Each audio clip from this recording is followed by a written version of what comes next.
all of you to this very, very important issue and timely issue. So I am Alyssa Tavona. I am president of the United Nations Association Northern Colorado. And I am so thrilled to have Emily here. But I want to thank everybody who made Emily's appearance today possible. Here are the groups that came on board to join the UNA.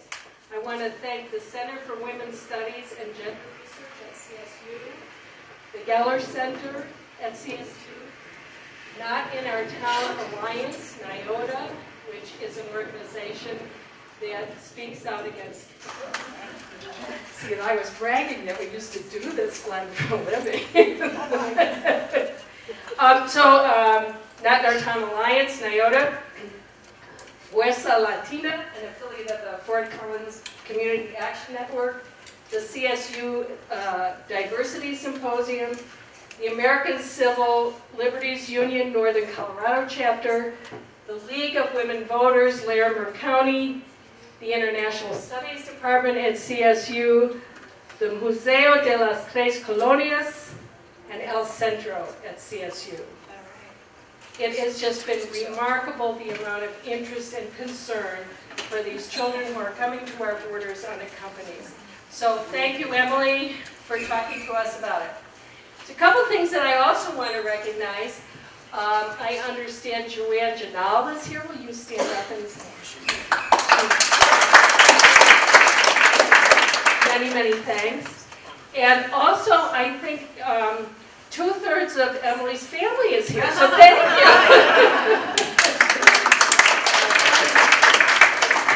And you guys, there are some empty seats up front. Don't be shy, especially if you're related to me. Okay, so a little housekeeping here. Please make sure before you leave that you sign up on our list so that we can keep you apprised of other events that we're doing as UNA Northern Colorado, and we will invite you back.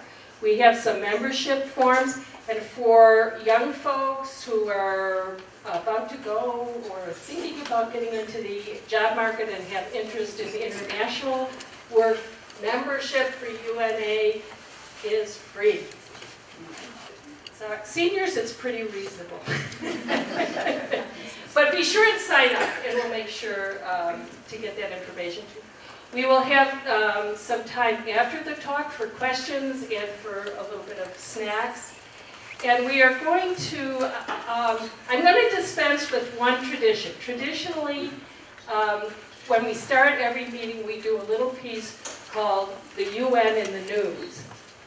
And I'm not going to do that because I think this issue is so timely and the UN has chimed in about this issue that I'm going to let Emily cover the UN in the News for this session. So I don't want to take any time away from her presentation. I saw it yesterday and I have to tell you, you are all in for a very, very special treat. So let me introduce Emily. Emily Bartholomew is a child welfare attorney by trade, and she was licensed in California in 2008. She managed a caseload of over 100 cases working with children and families with a history of abuse, abandonment, or neglect. She's continued to stay current in California law practice through authoring a chapter on special immigrant juvenile status for a California practice in 2013. Inspired by her work with these children, but also wanting to approach it from a more international perspective. And since I've known Emily for the last couple of years, she has been passionate about working internationally. She pursued a master's degree in law and an advanced law degree, or LLM, is that correct? Yeah. In Ireland, where she authored a thesis on the rights of unaccompanied children under international law. As part of her program in Europe, Emily interned at the UNHCR, which is the UN High Commission on Human Rights, the human rights organization at UN. And she worked in Malta, where she worked with detained unaccompanied children, and most of those children had come from Somalia through Kenya and Libya. Is that correct? Yes. Okay.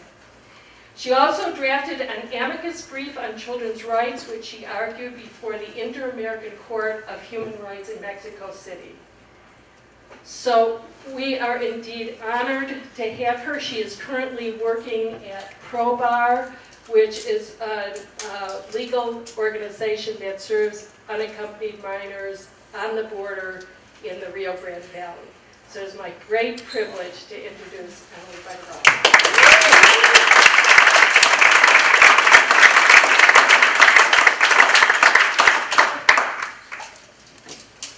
Well, I am extremely humbled by the turnout here, guys. When I wrote my thesis on unaccompanied children 2 years ago, like, no one knew what I was talking about, and I would talk about them constantly. And so it was basically just fortuitous timing that I got this position working with unaccompanied children 1 week after our president declared it a humanitarian crisis. However, those that knew me and knew of me talking about this right before I moved to Texas, and the subsequent media coverage that was incredible, thought I was somehow responsible, which is something that I must admit I didn't always deny. But before you guys, I can't really take credit for what was truly fortuitous timing. And I can't thank Alyssa enough for bringing me here. This was her idea. She talked to the various organizations who raised funds to pay for my flight out here, which was a wonderful opportunity to see to visit with all my dear family and friends who are here. Many of you in the room are hopefully not driven by a sense of social obligation, a real interest in this topic. So to begin, this is, when I give a presentation about unaccompanied children, I always like to begin by describing what I see to be the two hallmarks of this population. And that is their vulnerability, but at the same time, their resilience. And these are two seemingly dichotomous qualities, but they really capture the essence of this group of people, in my view. So because unaccompanied children are defined by law as children who are separated from their parent or legal guardian according to law or custom, and are outside of their country of origin, they are by definition the most vulnerable of the most vulnerable. However, at the same time, they are defined by their resilience. The fact that they were able to reach their destination country, escaping conditions in home country, widespread violence and human rights violations that most of us here can't even imagine, and they arrived with their lives is incredible. And so a lot of their stories are challenging, but at the same time profoundly inspiring. And so that's why, for me, this is such a passionate topic. Also, I think that I should say that in terms of the title of this presentation, you know, I didn't invent thinking about it as a humanitarian crisis instead of a migration problem. So in fact, I just wanted to recognize 3 different authors who in July wrote articles that basically captured the same thing, that this is a humanitarian or refugee crisis rather than an immigration problem. So those individuals are Valeria Palacios, Sonia Nazario, and Josh Voorhees. And also, before I move on, just like 2 housekeeping items. The first is that I need to give the standard disclaimer that the views that are going to be presented here today should not be attributed to ProBar, that I'm speaking in my individual capacity, and nor should my views be attributed to the American Bar Association. Also, the second thing is I love questions.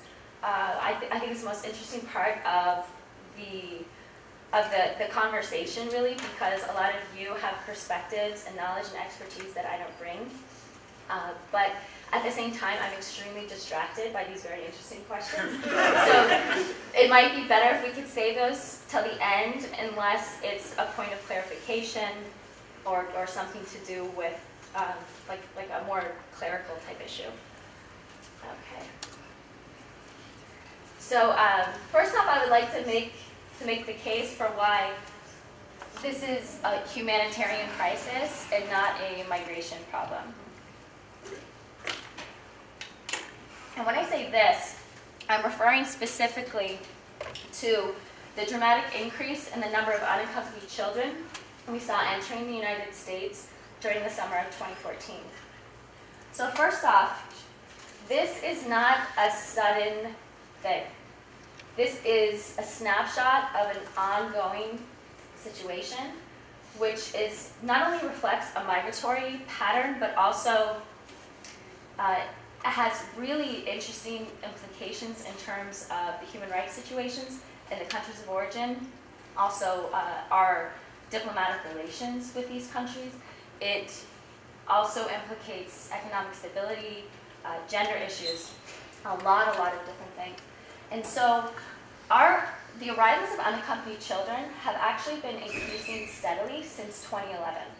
And so what these numbers indicate is that for, and this is given in fiscal year, the numbers have been at least doubling year by year. So basically what happened this year was on track. And so the small caveat, however, in terms of the increase of numbers we've seen this year, so for the fiscal year 2014, which began in October 2013, there have been 63,000 unaccompanied children to date. And so obviously we haven't completed that fiscal year just yet. And however, the caveat is that in the months of July and August, we actually saw much smaller numbers than we saw in May and June. So while overall, I can see you have a question, Claudia, just a second. So while overall 2014 represents a dramatic increase, in terms of the last few months, that hasn't been the case. Claudia? This is a clerical request, so I guess you have a graph, and I'm blind, so I would appreciate it if you could say what you have up there. And I know there's one other person that can't see, so if you don't mind telling us what's there. Okay, well, I don't have a graph, but what I have is data, and I could repeat it to you if that would help. Yeah, if you could just read what you have there. Sure. So for 2011, there were 4,059 children. For 2012, there were 10,442. For the fiscal year of 2013, it was 21,537.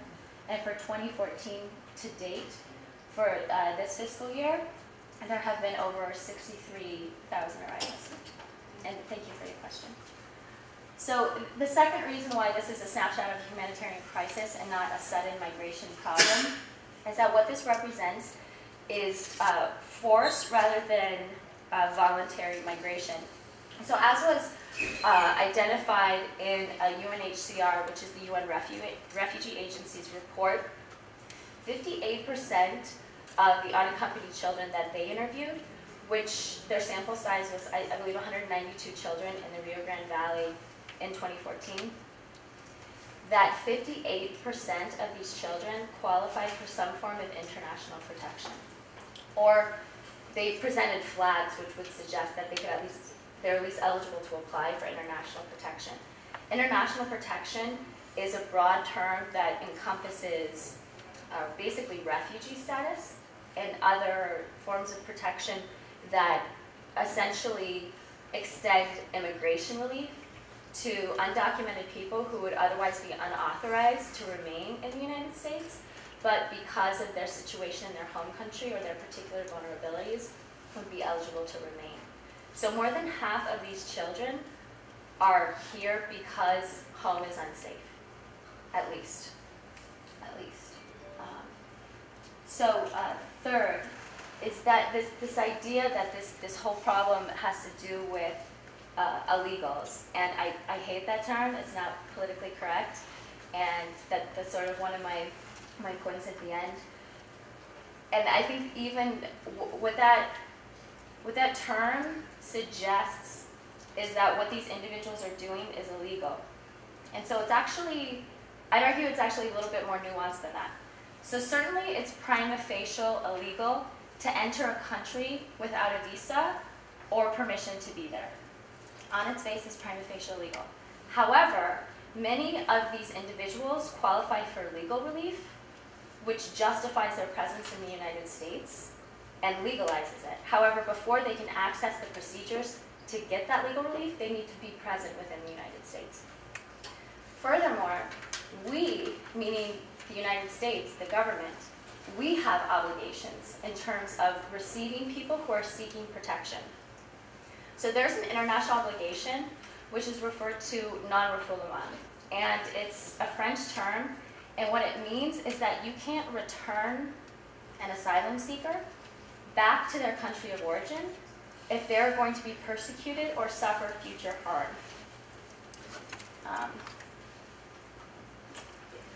So what that means is that the non-refoulement obligation is one recognized by two treaties, the 1951 Refugee Convention at Article 33, and also the Convention Against Torture at Article 3.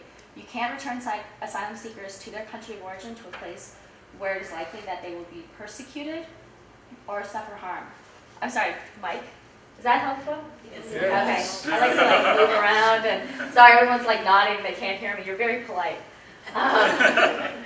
Very, very polite. So in fact, we're acting illegally if we prevent entry of someone who might be eligible for this form of relief, and we are certainly acting in contradiction of our non-refoulement obligation if we deport people, and in this case children, back to countries where they could suffer this kind of harm. And every time I would read an article about it, especially over the summer when so much was coming out, I kept saying, refoulement, refoulement, no one knows about refoulement. And hopefully now you guys will know about refoulement.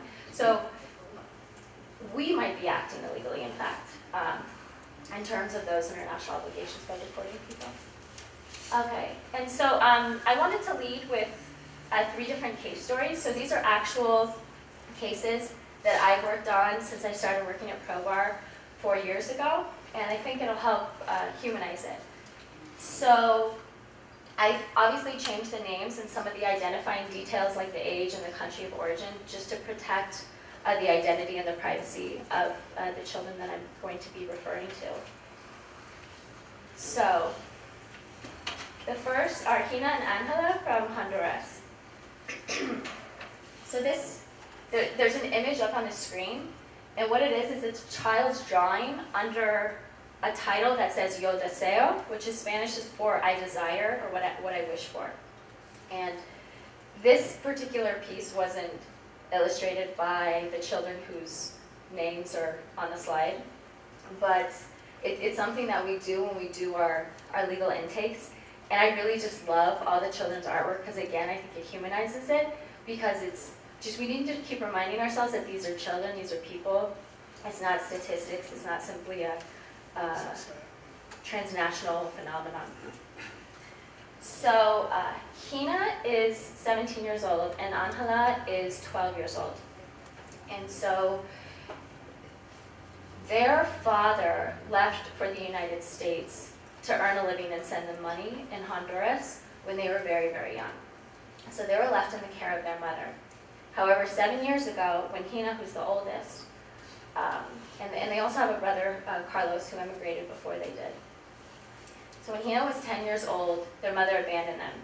So with their father in the US and their mother gone, Hina took over the role as mother at 10 years old by quitting school and working cleaning houses so she could support her family.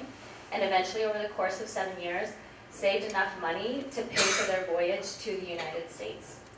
And so what happened to them constitutes abandonment, so they benefited from something called special immigrant juvenile status. And so the application for these 2 girls is currently pending, and they're released from federal custody, and they're living with their father on the East Coast, we'll say. And I know in describing their stories, I'm going to refer to the legal process, and you might have some questions about that, but I will discuss in a later slide the process. But I think having heard the stories of the kids first, it might be more easy to attach meaning to basically just a rogue list of the processes for what happens to unaccompanied children when they come to the United States.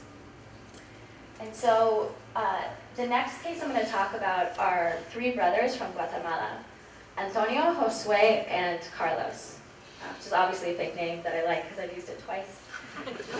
So these three are 14, 13, and 10. And so we first met, our office first met Josue during a legal intake. And although he's 13 years old, he appears 7 years old because he is so malnourished. And they suffered some pretty serious maltreatment on the part of mom. Similarly, their father too left for the United States when they were all very young to earn a living in the United States. And then that's what happens a lot of times is the parents go, and because they can't afford to feed their family. And they get jobs in the US and they send money all the time. And so that's what happened in the case of these three boys. However, soon after their father left, their mother became alcoholic and was extremely abusive. And as these three brothers lived in the homes of aunts and eventually older sisters, their mother would wake them up in the middle of the night to beat them. She would pound on the door and just really, really terrorize them. So working with these kids actually reminded me a lot of some of my caseload when I was working as a child welfare attorney. They're from a different country, they speak a different language. And in fact, in the case of these three, they were actually Quiche speakers, which is an indigenous language. So I was communicating with them in our second language, which is not ideal. But I just bring that up to say that the linguistic diversity of this population makes it even more challenging for them to meaningfully access legal counsel. And so we were able to get the order from a Texas state court judge saying that yes, in fact, they had been abused and neglected by their mother, and they reunified with their father, and their special immigrant juvenile status application is also pending. And finally is Ave.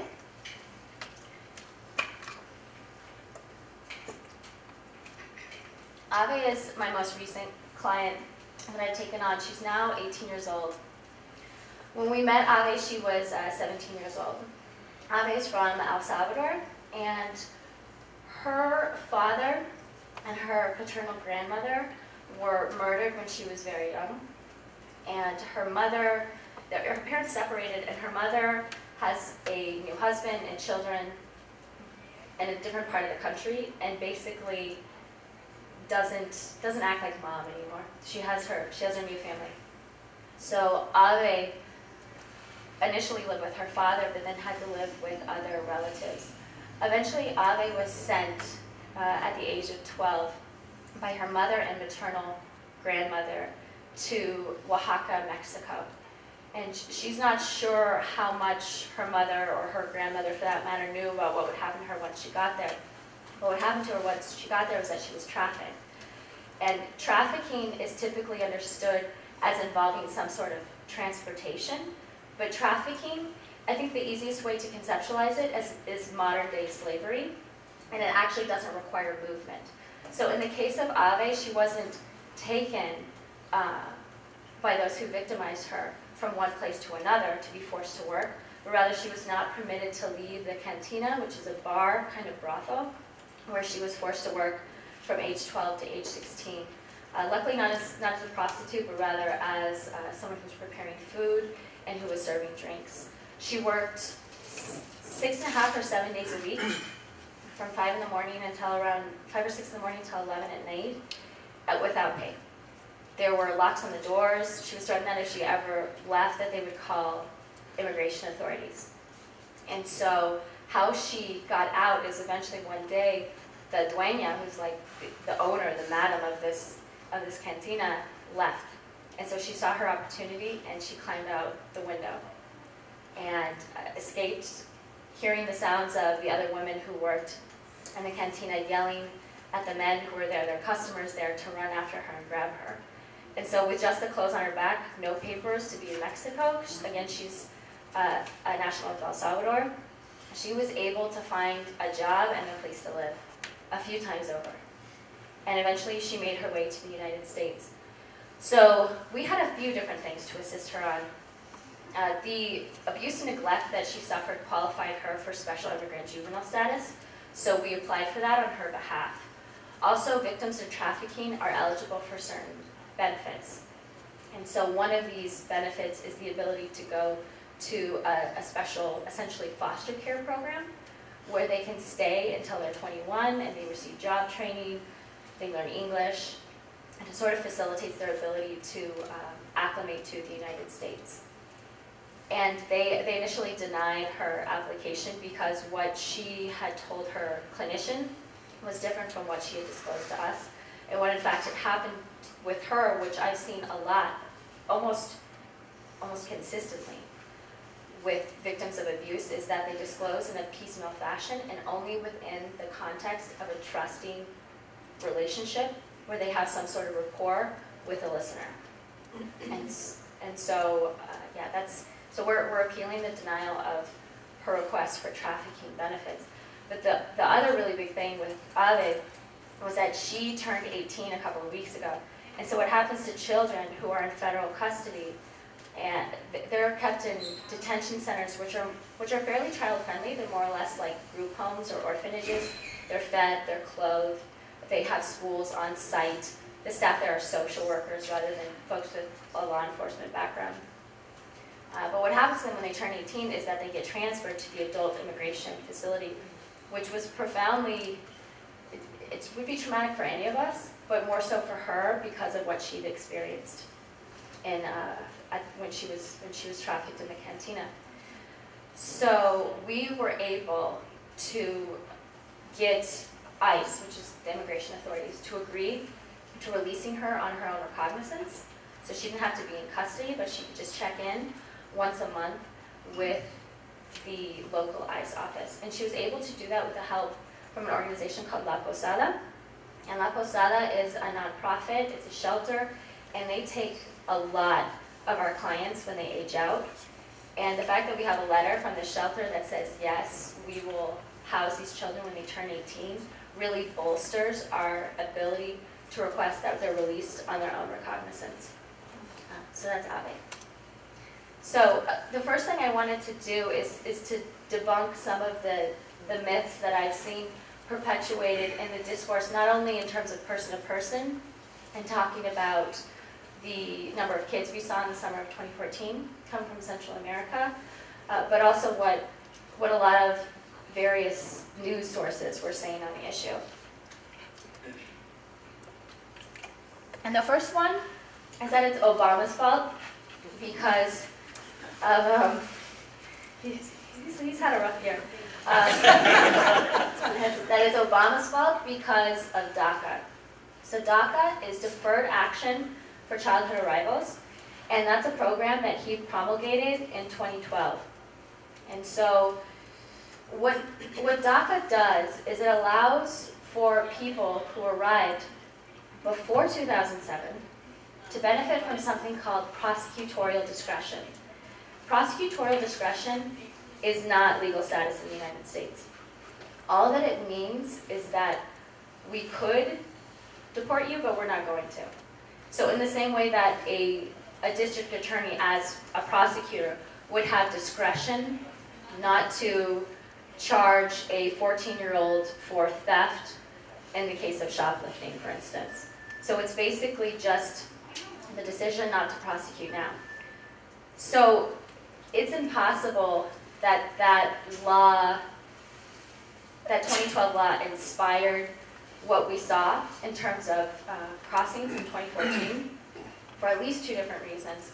First, as we saw from the second slide, these increasing numbers is a phenomenon that's been ongoing since 2011, before DACA was promulgated. Secondly, people who are arriving in 2014 aren't eligible for DACA. You need to have gotten here at least by 2007 and continuously resided here in the US in addition to a few other requirements. So that's the first one. So the second myth is that all or most of the unaccompanied children are Mexican. So this one is kind of yes and no. And I do have two graphs on the slide right now. And so to sort of summarize what these two graphs show, I'll basically indicate that from 2009 to 2014, there were more apprehensions by Border Patrol of Mexican children than of children from Central America. So that's Honduras, El Salvador, and Guatemala. Until this year, actually, when it looks like Honduras and there were actually more Honduran and Guatemalan nationals than Mexican children who were apprehended by Border Patrol. So for the most part, we could say, sure, from 2009 to 2014, not most of the children, but more so than any other country, the nationality of the children who were there, they were apprehending, are Mexican. However, what the other graph demonstrates is that there are hardly any Mexican children who are in federal custody here in the United States. And the reason for that is because, well, yes, there are a number of Mexican children who are coming over the border who are apprehended by Border Patrol. Almost all of them are summarily returned to Mexico. And that has to do with the fact that there's a law, the TVPRA, which was enacted in 2008, which treats children from contiguous countries differently. So while unaccompanied children who come over from Central America have the ability to go into one of these detention centers while they look for a sponsor with whom they can reunify to and possibly find a lawyer so they can apply for legal relief, Mexican children are in an expedited process, and the result is that most of them, quote-unquote, voluntarily return. So what's supposed to happen with the Mexican children before they can be returned is three things. First, there's a screening that's conducted to ascertain whether or not they're victims of trafficking. Second, they try to determine if there's any kind of fear of return, which more or less means are they potential asylum applicants? And third, whether or not they're able to intelligently and with their own volition decide to voluntarily return. So while the Central American kids go into a detention center and they get Know Your Rights presentations from organizations like ours and potentially get attorneys like me to represent them in their case, Mexican children get legal screening done by Border Patrol. And these individuals are not trained attorneys. They don't have immigration expertise. There's no training in terms of child-sensitive interviewing skills. And you can imagine that if you were a refugee and you were fleeing your home country because you feared for your life and your government couldn't protect you, you might not be inclined to trust the first person you come across, and certainly not a law enforcement official. So I would challenge the fairness of that procedure, and also I think it's an equality issue, that it's basically harder for Mexican children to access legal relief that they might be entitled to. Secondly, this screening process isn't even done in practice. And I've spoken with, from what I understand, or at least it's not always done in practice. So I've spoken with 3 different individuals who have toured Border Patrol stations, because as you might imagine, they're not very eager to let attorneys have access to the Border Patrol stations or their processes, where they've said like, oh no, we don't, what screening for Mexican children? They all go back. So it's true that maybe more so than from other countries in these past 5 years, there are more Mexican children than children from the various Central American countries. However, when we talk about unaccompanied children who are here in the United States, there are very, very few Mexican children. I'd say they represent maybe 5% of the kids that we see in our shelters. So the third myth is that parents are in home country and are sending their children on their own to the United States. What I certainly didn't know before I started working for this organization is that 31% of our caseload, at least, they're reunifying with a parent who is already in the United States. So when Vice President Biden, when Hillary Clinton were talking about, stop sending your children, a lot of these people aren't sending their children. So, or they're not sending them alone. They're going oftentimes to be with the more capable parents when they're abused, neglected, or abandoned, as was the case in my first 2 case summaries. And they're going to reunify with a parent who's in a position to provide adequate care for them. Is that clear? Clear? Does that make sense? All right. Okay, so the next question is, why do they come? A lot of people ask me this, and these are some of the various different reasons that both push factors, as in incentives to leave home country, and pull factors, as in incentives to go to the United States, that might motivate unaccompanied children. And so the push factors include poverty, lack of education and employment opportunities, family breakdown or lack of family support, abuse, abandonment, and or neglect, persecution by organized gangs, natural disasters, and security issues.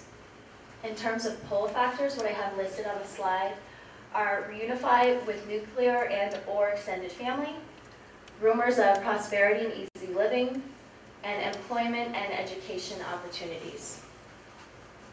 So here in the second slide, what I have is, on the right is a Venn diagram that describes some of the different motivations for unaccompanied children to travel to the United States.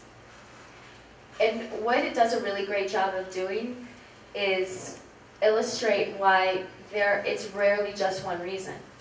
Oftentimes it's multiple reasons. And so when people say that all these children are here for jobs, I mean, it's absolutely true that that's a motivator for many children. But that might just be the first reason you're given, especially if you're an adult, that this child can't distinguish from Border Patrol or a government official in the center where they're living who doesn't trust you. They're not going to say, oh, I'm here because my parent has a drinking problem and would abuse me and my brothers all the time. They're not going to say that. They're just not. And likewise and even more so with asylum. I mean, people have suffered unimaginable torture and human rights violations and aren't inclined to offer that up as a motivator. And so that's why, harkening back to what I said again regarding Ave's case, is that it's really critical for anyone who's engaging with these children to build that trusting relationship, because you can't get information, and you certainly can't get reliable information without developing that. So on the left, what I have is a graph of murders per 100,000 people in El Salvador, in Guatemala, and Honduras. And what the graph demonstrates is that the per capita murder rates from 1999 to 2012 for all 3 of these countries is far above the Latin America average. And in fact, according to a 2013 UN Office on Drug and Crime study of homicide rates, I'm just finding it, okay. These 3 countries of origin fall within the top 5 for per capita homicide. So the #1 country in the world for per capita homicide is Honduras. El Salvador is #4, and Guatemala is #5. Syria, Somalia didn't even make the top 10. Didn't even make the top 10. So that's to say that the situations, which are very, very dangerous in these countries, are oftentimes a huge motivator for these children. So this slide basically describes the process of what happens once unaccompanied children arrive in the U.S. And so the main thing I wanted to highlight in terms of process is the answer to the question that I'm getting asked a lot, which is, how the heck did these kids get here? And they use coyotes. And so a coyote is a smuggler, a person whose job it is to transport someone without documentation to be in their destination country to that destination country and evade immigration authorities, not only in the destination country, but in the transit countries along the way.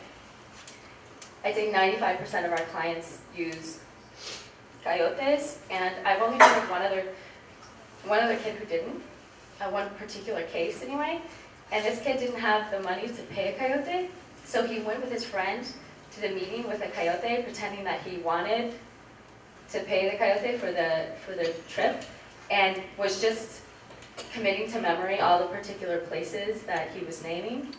He was describing the journey, and he did it on his own, which is pretty incredible. So, what this costs, what it costs to pay a coyote is between $3,000 and like $7,000 US, which is more than a year's salary for most of these people, and many of them are by definition extremely impoverished, which subjects the children to various vulnerabilities. So they borrow the money, and with your passage you get 3 tries, so it's sort of an insurance policy, because a lot of the kids are deported before they get to the US. So maybe I'm from Honduras, I'm trying to go to the US, I pay my coyote $5,000, and I get deported when I'm in Mexico, I still have 2 more chances. So then what happens once they get towards the border is that they're crossed usually by a Mexican foot guide. And then on the US side, they do one of 2 things. They turn themselves into Border Patrol, or they try to evade Border Patrol by hiding in stash houses, which are warehouses or actual houses that can contain anywhere from like 80 to 100, 120 people to evade detection, essentially. And so that might be another thing that a lot of people don't know about this issue is that the kids are turning themselves into Border Patrol. They're like waiting on the road for Border Patrol to come and get them, because they do know, they're not like, oh, I'm here because I'm going to get Obama's 2012 law DACA and I'm really excited about prosecutorial discretion. No one's excited about prosecutorial discretion. They know that they'll be taken into federal custody. And so a lot of people in my office had a laugh when Rick Perry suggested and then decided to send the National Guard to the border when we were really at the peak of the crisis in maybe July. And we were like, well, what are they going to do? Change diapers? Like, don't send them, send babysitters. Because the next step in the process after they're apprehended is that they go to a Border Patrol station and they are processed, and those individuals who are identified as unaccompanied children go into federal custody.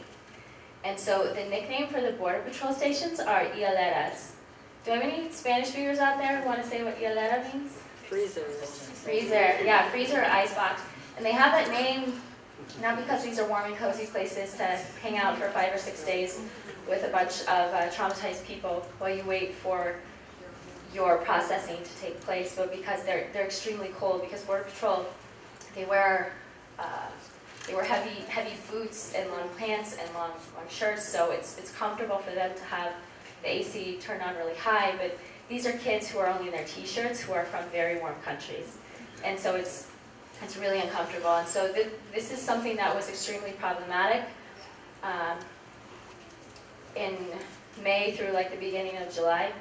Because there are so many kids coming, there wasn't enough space in the various shelters for them to go to, so there was bottlenecking happening at the Border Patrol stations.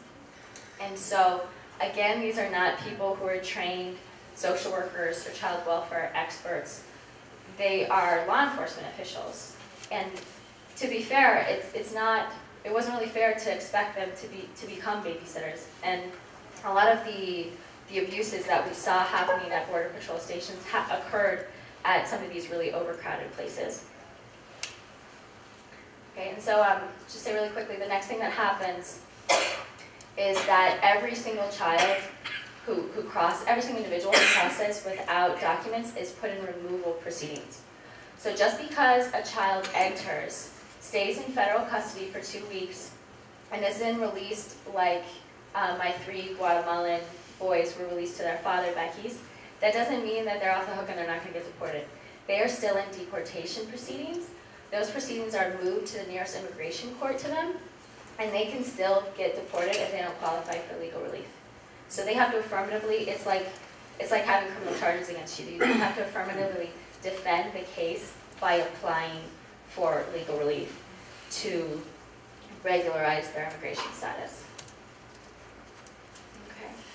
So something else I wanted to identify is some of the trends that we've been seeing most recently. So, just to put things in context, in May and June of this year, 10,500 children were arriving for each of those months. So there were 10,500 unaccompanied children apprehended in May and 10,500 in June. So in August, that number was 3,100. So a third, much, much, much lower. So this is the lowest we've seen since February 2013. And what we've seen at our shelters, which were busting at the seams only a few months ago, right when I arrived at the office, is that they're half full or only half full or 2/3 empty. And we can only really pontificate on the reason for this. But what we do know is that there's been media campaigns in Mexico, El Salvador, Honduras, and Guatemala saying, don't send your children here, they'll be deported, which isn't accurate, correct? Because some of these children qualify for legal relief and they won't be deported ultimately. Also, what one of my colleagues sort of suspected is that there's been an uptick in immigration enforcement in Mexico in some of these areas where the children are known to be unaccompanied, kind of on the Coyote route, where they're known to be at the behest of the U.S. government. And again, none of the views expressed here should be appropriated to ProBar, the American Bar Association. But I think that's accurate. I think that's accurate. And it wouldn't exactly be the first time that the U.S. government had some involvement in the internal politics of a Latin American country. So they were predicting that we'd see an increase in numbers in September. Some of my colleagues who have been at the office longer than I have said that that's typical to see really high numbers in September when it cools off a little bit, but that isn't what we've seen so far. So we have no idea what's going on. So I arrived in the middle of this crisis where no one knew what was going on, and FEMA was involved, and everyone was asking each other the same questions and saying, well, this is what I heard, and that's where the conversation would end. And then now we don't really know what the future will hold, but I think it would be a little bit naive to say that this is the end, that the immigration flow is stopping, because as far as I know, I don't think the situation in any of these three countries has dramatically improved over the last few weeks. The second trend I wanted to identify is that there's been a moderate increase in the number of Mexican children in custody. So like I said before, Mexican children have this different process which expedites their return. Hopefully they have a legal screening, but usually they don't. And when they do, it's done by Border Patrol. So there's been a moderate increase in the number of Mexican kids who are actually sent to ORR custody. And those are those children who they're not children who say, oh, I think I'll qualify for asylum, can I please stay so I can find an attorney? No, these are children who are suspected of being foot guides. So there's something called the Juvenile Referral Program that's been in place for a couple of months. And what this is it's an ICE initiative that is designed to disrupt the smuggling networks, to basically slow the flow. And so what they say is that, this isn't a punitive measure. We just want to keep some of these Mexican children who are foot guides and who are crossing all these people. I just want to keep them in ORR custody for a little while, and it'll slow things down, and then we'll return them. And so they're kept anywhere from 30 to 90 days, more or less. However, I would argue that the idea of removing someone from society so they can't commit crime that's incapacitation, and it's a criminal theory of imprisonment. And so it's basically the exact same rationale that we use for imposing prison sentences.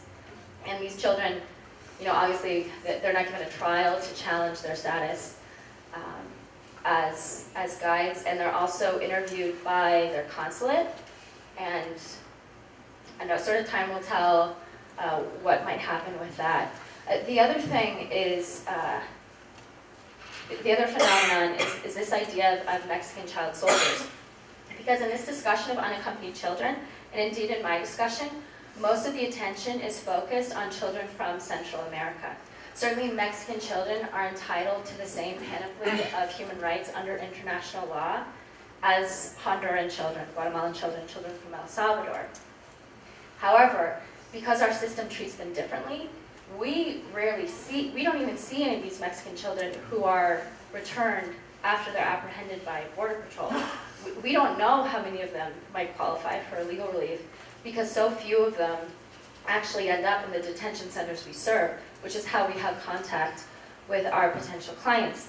And so one idea, I understand that there was another attorney by the name of Kat Russell with ProBark who had been thinking about this, and I'm sure there are other academics who would explore this possibility as well, is looking at the situation of those Mexican children who are coerced or somehow compelled against their own volition to serve as a foot guide for some of the particular cartels, because the smuggling business is contextualized within the organized crime networks that are the cartels. And so the big cartels in Reynosa, which is just on the other side of the border, are the Zetas and the Gulf cartel. And we haven't had this test case come up, but child soldiers can qualify for refugee status.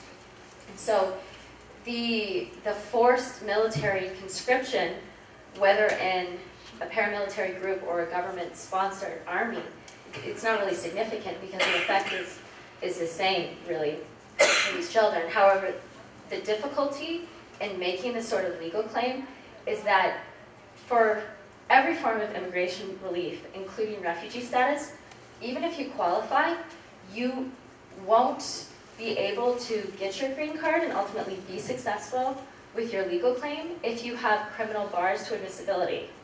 Because immigration law says, we don't want to give criminal status here in the United States. However, in the case of these children, their crime, smuggling, for instance, is the very definition of the way that they were, that they suffered harm, that they were persecuted. So that's sort of an interesting potential trend for the future, especially as we're having the opportunity to talk to more of these Mexican kids who are put in detention pursuant to the juvenile referrals program.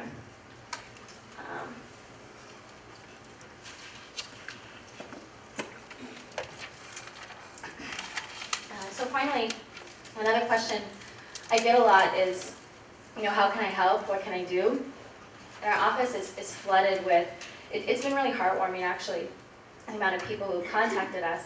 But without providing help in an organized fashion, it's hard to channel this goodwill in effective ways. So here are some of my suggestions for channeling. And the first would be to change the conversation. And what I mean by that is not only changing the discourse about what we saw happen with unaccompanied children in 2014, which for me is a snapshot of an ongoing humanitarian situation that's very nuanced and has a lot of international political elements. It's a humanitarian crisis, not an immigration problem. So that would be, and that's certainly my view, is to change the discourse, because it's a little bit myopic to only look at it from the criminal enforcement, border security perspective, because as I hope I've elucidated, there are a lot of different elements involved, especially as it pertains to the children's motivations for coming here in the first place. And so also in terms of, yeah? Just quickly, can you cite that statistic about Syria again that you did? Oh, yesterday? yes. It's really important. Okay. So I think it was 8,000. So what Alyssa is referring to is a number that I provided for the number of unaccompanied children, it's 8,000. The number of unaccompanied children who have been created essentially by the Syrian crisis. Since the crisis started in 2011, there have been 8,000 unaccompanied children fleeing Syria and seeking protection in neighboring countries. So 8,000 is less than the number of kids we saw in May. It's less than the number of kids that we saw in June. And it's, to put it in context, it's a very, very serious conflict. It's a dire humanitarian situation. The Syrian crisis has produced 2.5 million refugees total. It's been referred to by our High Commissioner, the UN High Commissioner for Refugees, Antonio Guterres, as the worst humanitarian crisis we've seen since Rwanda. However, just to sort of put this situation in context, only 8,000 unaccompanied children. And one sort of explanation for that is because of the different nature of that migration pattern and what we're seeing with Central American kids coming to the US. I think most of these kids are accompanied children. There are a lot of children, but they're leaving with their families. They're not being sent by their families, or they're not going to reunify with their family members. Or oftentimes what we see is making a decision on their own to come to the US. So also in terms of changing the conversation, please don't use the word illegal, especially as a noun. It's really dehumanizing. Even my sweet grandmother has broken the law. We don't call her illegal. It's not a defining characteristic. And by that I'm referring to jaywalking or something like that. You know better. Also, even illegal as an adjective isn't that nice. A more precise term is undocumented, to refer to people who are here in the U.S. who don't have legal status. Uncle Laird? Yeah, I'm curious. According to the snapshot, you had 63,000 kids coming across. So how many attorneys would handle the 53,000 of them? And in what court would they end up in ultimately? You know, obviously it would overwhelm whatever process you have to go through. Am I correct? Or? Yes, absolutely. And the short answer is there's not enough attorneys. I am covering the court docket next Wednesday, and only 5% of the children who appear on the docket have representation. And there are immigration courts that are all over the country, so depending on where the child is residing, they would go to the nearest immigration court. So it's not like the system we have with public defenders, where if you're charged with a felony, you can get a free lawyer if you can't afford your own lawyer. That's not the case, because deportation proceedings are civil proceedings. However, there is an ACLU lawsuit that's ongoing, which is trying to litigate this point of giving all these children free counsel, which, of course, I'm in favor of.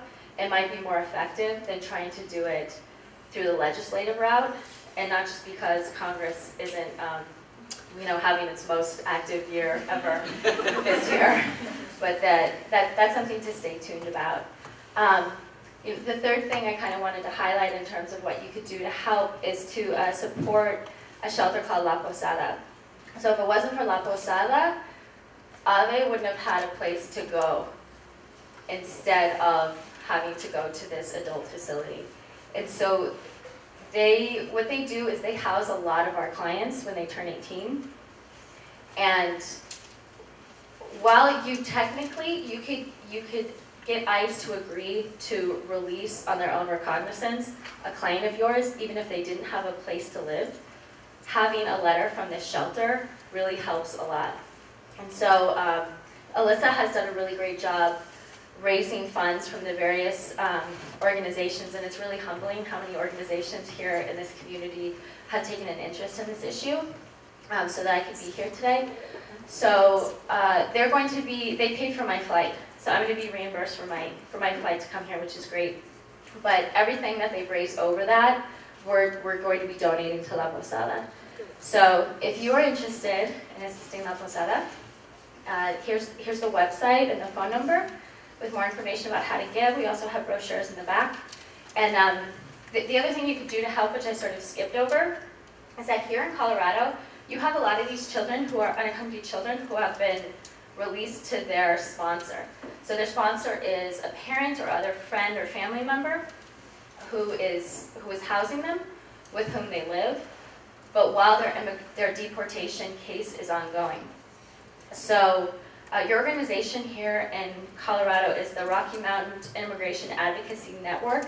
It's located in Westminster. If you're interested in volunteering, especially if you have experience as an attorney or as a paralegal, this is their website.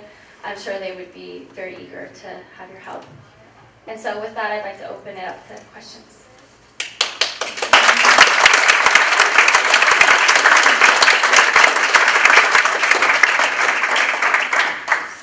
Then, yeah, why don't you?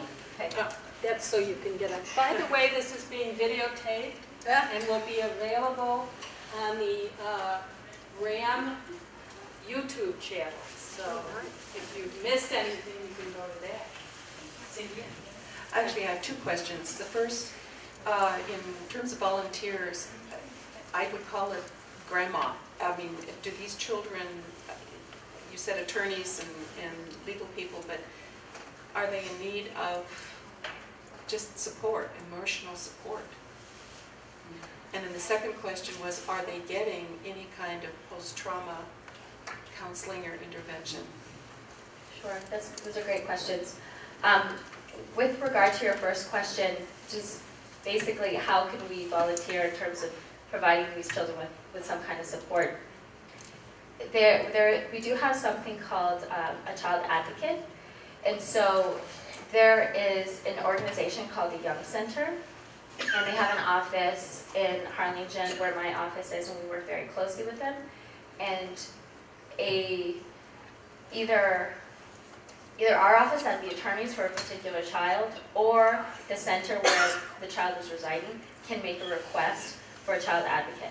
Certainly there aren't enough child advocates to meet the need.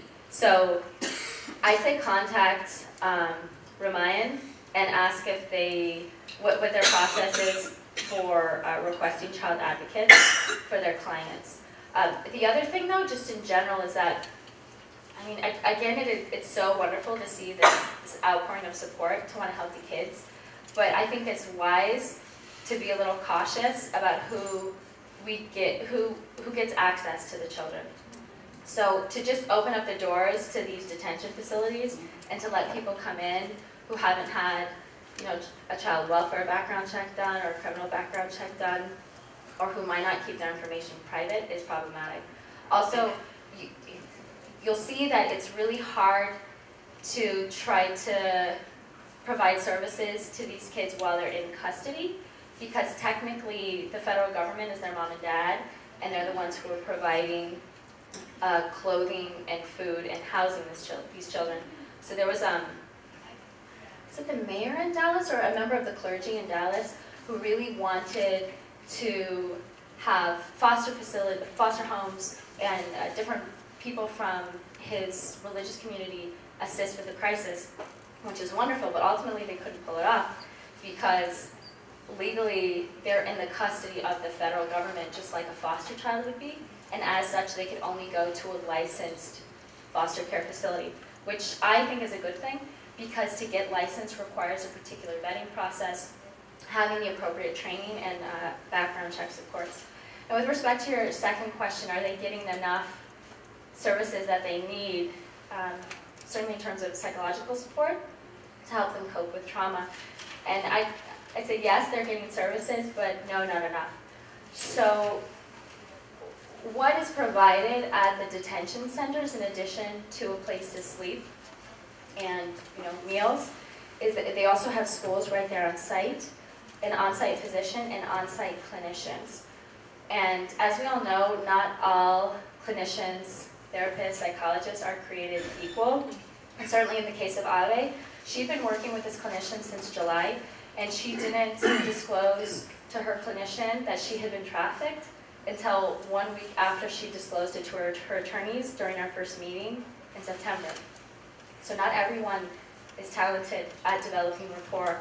And also, you know, children understandably would be apprehensive to disclose information to someone who's essentially a government employee when that government is trying to deport them. And we are, you know, we're independent counsel, so perhaps that was an element. But what I would really love to see is you know, some sort of vetting process, or like psychologists, not without borders, but psychologists within U.S. borders, project to provide really, really good services by licensed clinicians to the children who have been released. Because, like Remind, for instance, it's an organization that provides services, I believe, just to those who are in detention, like we do. But these children are only, most of these children are released to sponsors, so they're only in custody for a couple of weeks, and then they're released to their sponsor, and then they have no services. So, yeah, I would definitely like to see an uptick in terms of post-release clinical services. Alyssa, will you pick the next? I wanted to ask, how much do you think the illegal drug trade from Central America down to the United States affects this issue? Again, I'm speaking in my personal capacity.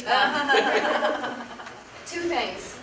The first is that as a victim service advocate who's been working with trafficking victims in the Rio Grande Valley for 13 years, who has a lot more experience than I do on the topic, told me that this phenomenon, human smuggling, which is distinguished by human trafficking, perhaps because the smuggler is someone you pay to get you to your destination, and yeah, they'll just extort you and mistreat you and maybe abuse you, but maybe you won't be trafficked by this person.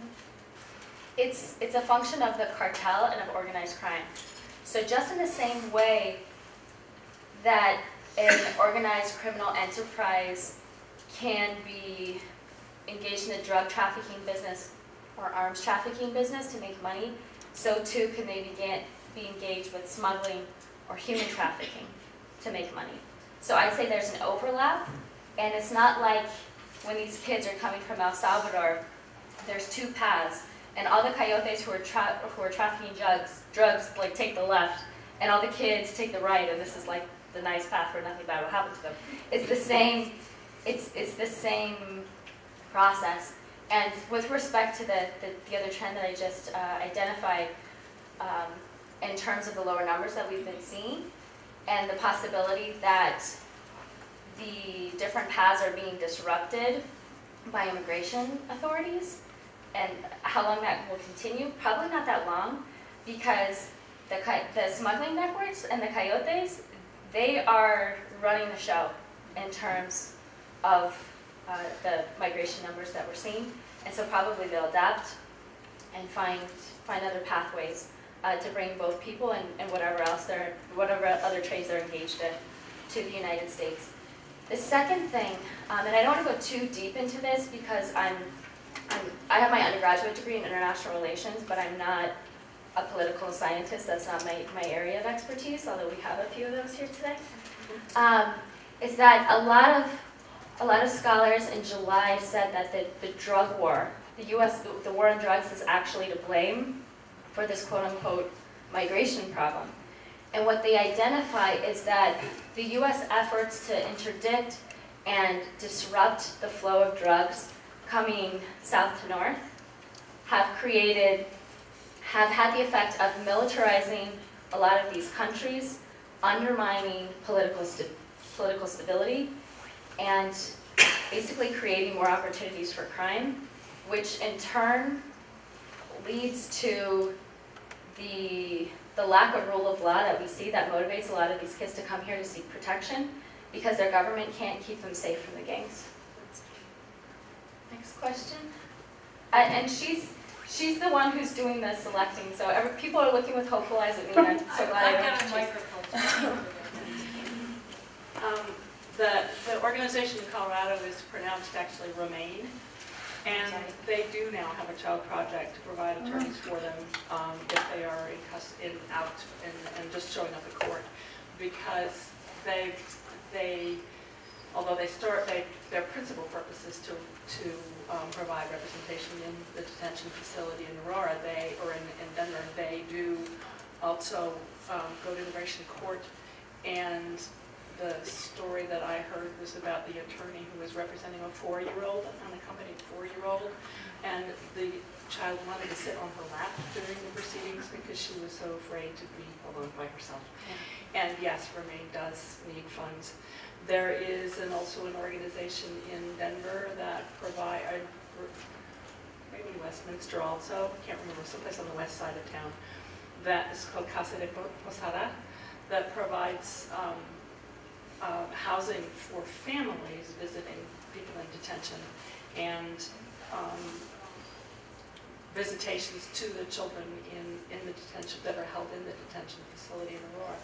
My question to you, though, is there's something else going on near the border with children who are coming with their mothers, maybe specifically mothers or older relatives.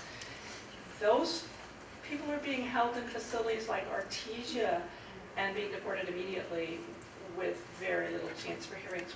Why is that different from what's going on from the children, and can you speak to that at all? Certainly. First of all, thank you so much for the clarification. Remain, not Remayan. I was being very literal with trying to pronounce that acronym. And the services that they provide. So if you're interested in being a child advocate, please get in touch with them. And especially, I love to see teachers, educators, psychologists, people who are good with kids in that role. And that's terrific that there's some post-release services that they're being provided. Thank you so much for that information. And yeah, the issue of accompanied children is very interesting as well, and these children are also subjected to various situations of vulnerability. And to begin with, my organization works specifically with unaccompanied children, and this is a presentation about unaccompanied children, so it's a little bit outside the scope, but absolutely something she referred to Artesia. So Artesia is a detention facility that opened up in New Mexico, where they're sending families, so children who are accompanied by their parents. So what was happening, it was the president's decision a couple months ago to open up this facility, because before, as a matter of discretion, these folks were being released on their own recognizance right away. They didn't have to go first to detention and then seek to be released on their own recognizance. They were able to just go, but now we have reverted back to this detention policy. Because we don't serve that shelter, I can't say that it's true that they're deporting them faster. What I do know is that ICE has a policy of prioritizing deportations of recent arrivals. So that's another thing. If you have had a case pending before immigration court for a long time, and you qualify for legal relief, and you're waiting for immigration to give you an answer, so you can go to the court and ask for the case to be terminated against you, which is essentially like an acquittal, so you don't have a deportation order. You are now waiting longer because of all the unaccompanied children that came, because not only are unaccompanied children not excluded from the deportation process, they're considered a deportation priority, and so their cases are being bumped up sooner. And so that would also be the case for the accompanied children who would be in Artesia, that they are prioritizing all of new arrivals, so that would encapsulate both accompanied and unaccompanied children.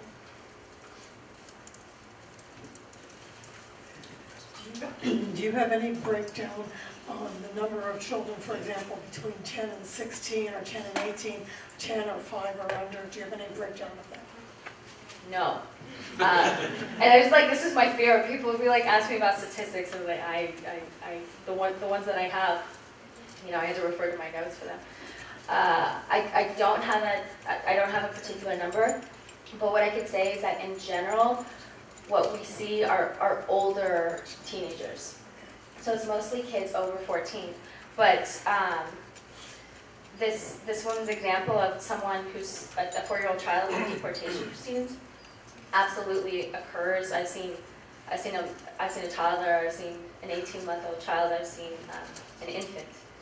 And what this means is that it doesn't matter how old you are put in deportation proceedings right away when you enter. But I don't have a percentage, but there's really not that many. But they are. I mean, it's shockingly young. And then the question is, well, how did this baby get here from Honduras? Because of course they did go with someone. However, the definition of unaccompanied is unaccompanied by parent or legal guardian. So maybe they were accompanied by their aunt. So that was the case of an 18-month-old client of our office who also had, thank goodness, a child advocate. And so they do prioritize the very young children for getting the relatively few child advocates who are available to assist with making best interest recommendations to the court. But this particular girl crossed with her aunt, and her aunt was her caregiver, and I think a legal argument certainly could have been made that she was the de facto mother. If I was her lawyer, I would have made that argument, but I wasn't. She was deported. And so then this child was unaccompanied. So, and that's how these very, very young children are here. But yeah, they're, I mean, extremely young kids. Are there any statistics about deportations of unaccompanied children? Oh, in terms of how often they're ultimately deported? We know about the arrivals, about 10,000 a month approximately. How many a month? How many a month are deported? Yeah. I don't know that. I don't know that. I'd be very interested to know. But I think we can guess that since I'm seeing relatively few, less than 10%, being represented, that those other 90%, in order to fight their deportation case, would have to have a pro se case and represent themselves in obtaining asylum. And it happens, people do it, but not that many. And asylum's hard to get, even if you have lawyers. So, but the other nuance is that, okay, let's say a majority of unaccompanied children get a deportation order.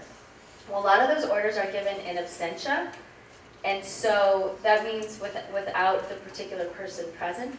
So maybe you just don't show up for your deportation court, and a deport order issues, but you can remain in the U.S. undocumented. And so I don't know the breakdown of that, but that would have been helpful probably. I have a couple of items here from the ACLU. Asked me to let people know that these little flyers are available so you know your rights, what to do if you're stopped by the police or immigration or agents, to know your rights, and it's in Spanish and in English. And there are a lot of these on the back table, so if anybody's interested in taking any of those. The ACLU in Colorado was quite successful in getting all the sheriffs in the state to agree not to deport people. Honored detainers. I don't know what that means. But anyway, they were successful. The sheriffs agreed to help that. Then I have another really quick question. How come there are no children on your list from Nicaragua? It's a very poor country. It is. Very few come from Nicaragua. Actually, I will have a child from Nicaragua on my docket next Wednesday, but they represent, I think, less than 2% of the clients that we serve. And certainly it is a poor country, but I don't know enough about the conditions there and the various migration patterns for those who are leaving to seek relief, why they're not arriving here. But it wasn't captured in my presentation because that isn't a population we serve. Yes, you talked about the children that have come over the border, but you've never given any indication of the numbers that have started out going through Mexico. Is this like, are we talking about twice as many, 5 times as many? Have they died? Are there huge numbers that have died doing this travel? And I can't imagine how people would be able to have $3,000 to $5,000.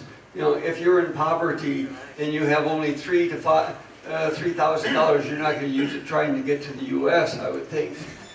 But they do, and they take loans. So that's the response to your second question. Mostly loans, then. Yeah, a lot of them take loans. And in response to your first question, how many of the kids are deported from Mexico? I don't have those statistics, But what I would suggest that you do is find a report that was authored by a woman by the name of Elizabeth Kennedy. And she is a Fulbright scholar who did a project in El Salvador interviewing El Salvadorian children who were deported from Mexico en route to the U.S. And she was asking them regarding their motivations for going to Mexico. So I think her sample size was like 492. I don't know. It was less than 500. I'm pretty sure. But to the extent that gives some information on how frequently that happens, that she just had a very great methodology for interviewing those kids who were getting deported back to El Salvador. Okay, we have time for one more question, and then you could ask Emily informally. We're going to be around here with some refreshments, so please feel free to come over.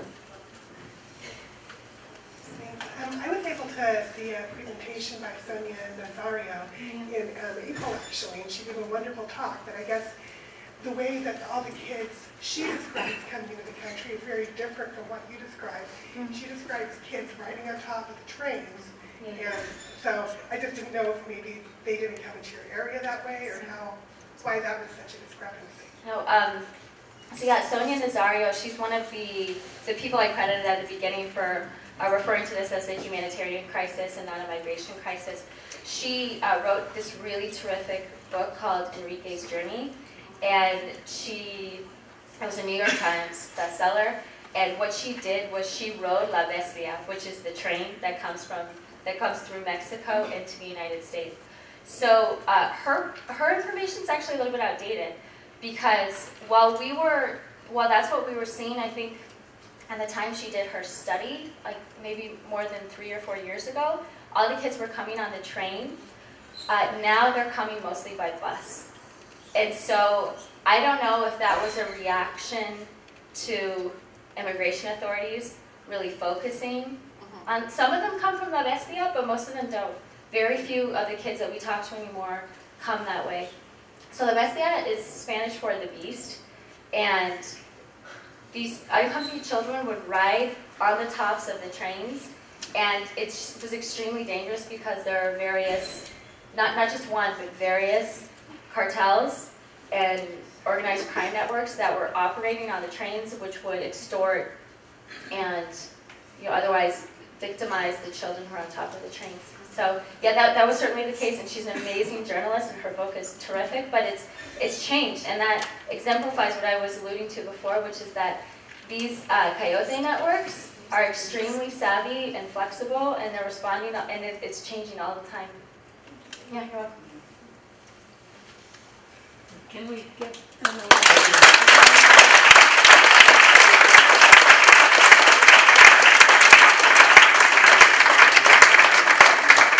please stick around, have some refreshments, talk one-on-one with Emily. Also, if you feel so inclined to make a donation to La Posada, there's a fishbowl there, and you can do so. Emily, thank you.